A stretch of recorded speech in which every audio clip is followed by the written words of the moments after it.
In the bitter cold of a late December night, the gargoyle's sharp gaze scanned restlessly over the deserted streets of Dublin. Not far below, the clock in the tower of St. Patrick's Cathedral began to strike midnight.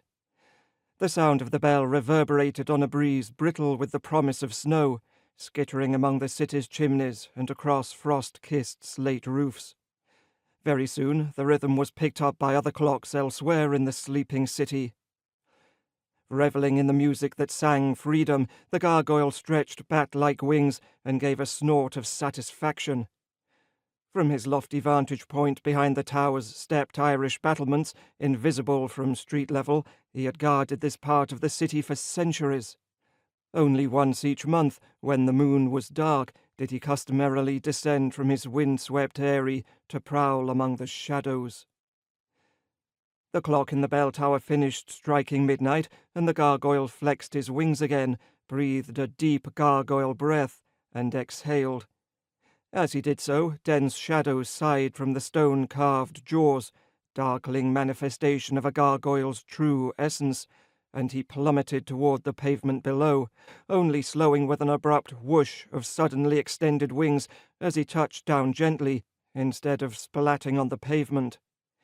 In less than the blink of an eye, he was hidden in the soft-edged shadow of a frost-glittering buttress, casting a glance around to see whether anyone had witnessed his descent. The street was empty and silent, just the way he liked it, with snow flurries dimming the electric glow of the wrought iron light standards along Patrick Street, which fronted the cathedral. He had much preferred gaslight, though he needed neither. Furling his leathery wings, he turned to skulk along the side of the cathedral, ghosting from shadow to shadow. Catching a hint of movement in the back of a frosty window, he briefly bared his teeth at it, but he knew it was only his own reflection.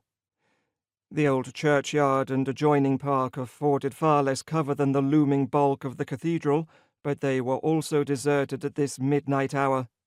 Vigilant nonetheless, the gargoyle streaked above one snowy footpath in a blur of speed and plunged into the murky darkness of St. Patrick's Well, scaly wings bumping and scraping against the ancient stone as he fell.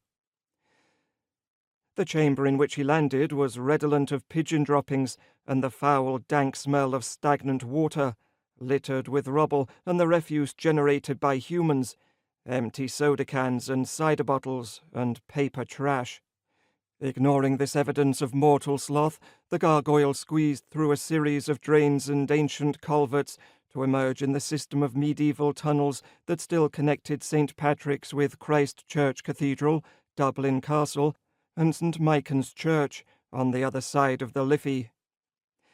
Down the close, musty passageway he sped on his midnight errand, the tips of his close-furled wings striking sparks whenever they brushed the low ceiling, talons scuffling hollowly against the stone underfoot.